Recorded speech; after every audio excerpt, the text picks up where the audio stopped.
1 in 5 will do any well. We are opposed to this legislation and look forward to the changes that can be made in committee stages.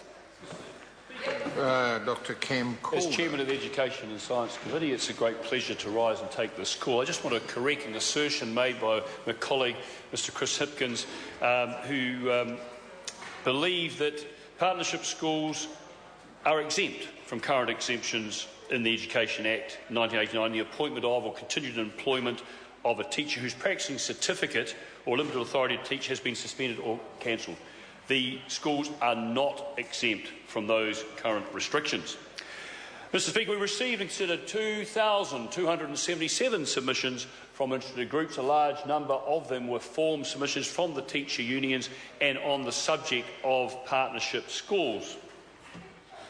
Much of the committee's work, in fact, has been looking closely at submissions on the surrender and retention issues and crafting amendments to clarify provisions in the bill and ensure schools can exercise powers in respect of the properties they occupy. And I want to pay thanks to the PPTA and also Grant McMillan, Principal of Ashburton College, for their very helpful submissions on the surrender and retention issues.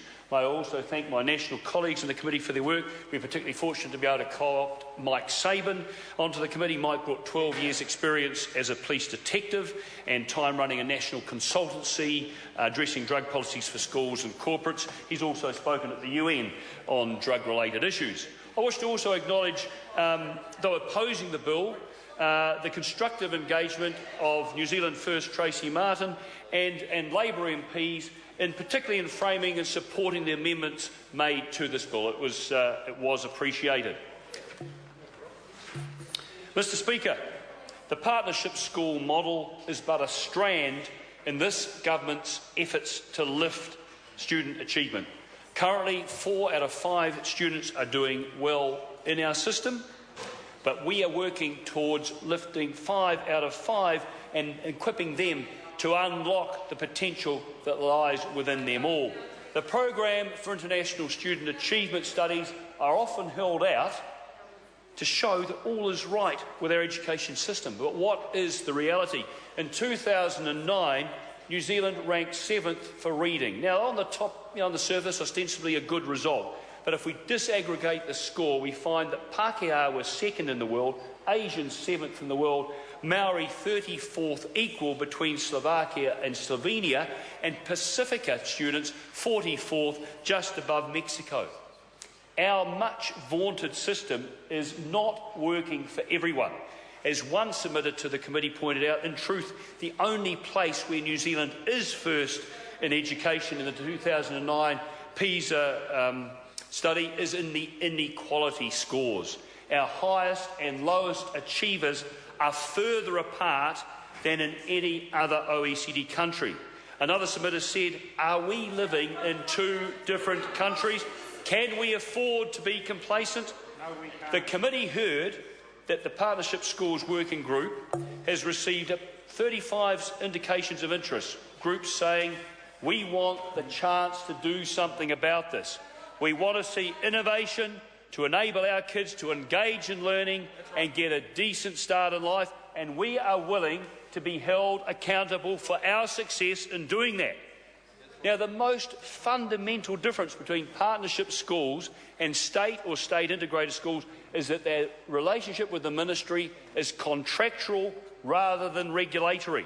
A contract to deliver engagement and achievement outcomes in return for per-student funding. The government will still safeguard taxpayers' interests, but with more emphasis on what results are achieved and less on micromanaging how they are achieved. A point that seems to be overlooked in the baying obscurantism of the unions, in that the policy aims to lift achievement for children by empowering teachers and offering teachers greater autonomy. They overlook the point that this policy is aiming to empower teachers and offer teachers greater autonomy. It's noteworthy that in Sweden, teachers' unions did not oppose the introduction of this model. believe it or not, they did not oppose the introduction of this model some 20 years ago because they recognised partnership schools model potential to provide professional development opportunities for their members. Interestingly, the Swedish unions were proved correct, and later research by the independent Swedish Quality Index found teachers in the partnership model schools had higher level of satisfaction than teachers in regular state schools.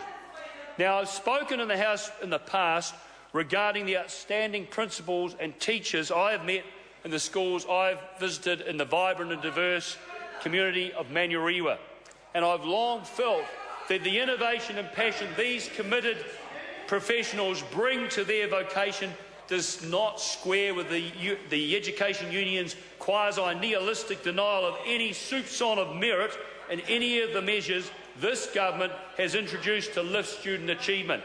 As recently as April the 26th, an opinion piece in the New Zealand Herald by the National President of the NZEI criticised this government. Now listen to this.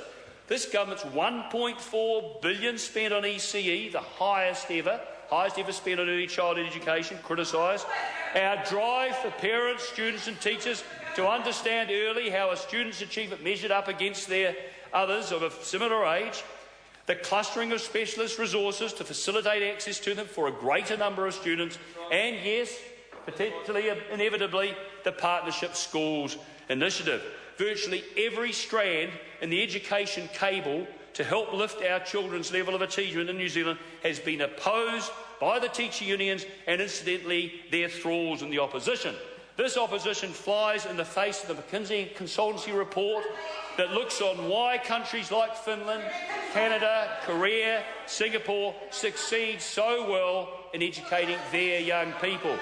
Fundamentally, they get the best teachers, they get the best out of teachers, and they intervene early when children are falling behind. So why are the unions opposing all efforts to lift student achievement?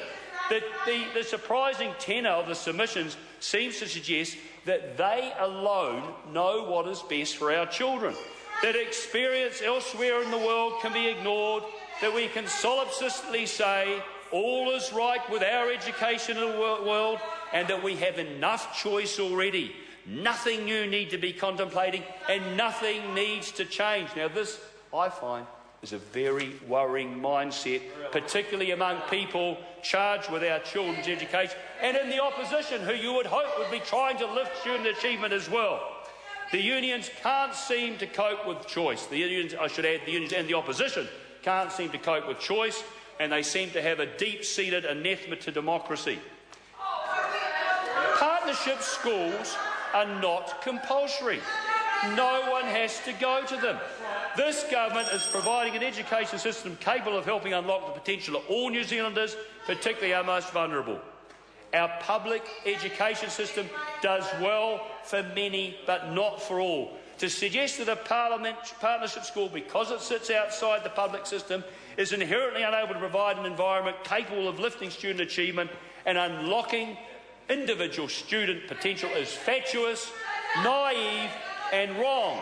Successful education of necessity must be infinitely varied in its engagement strategies. No one size fits all. Partnership schools, in their different manifestations, will empower teachers working within them to use all their myriad of skills, abilities and passion to engage with and lift the achievement levels of those students who choose to attend them. Partnership schools are but another strand of this government's drive for educational equity. Thank you. Sorry. I call Tracy Martin. Kia ora, Mr. Speaker. Mr. Speaker, the focus of our contribution will be on the charter school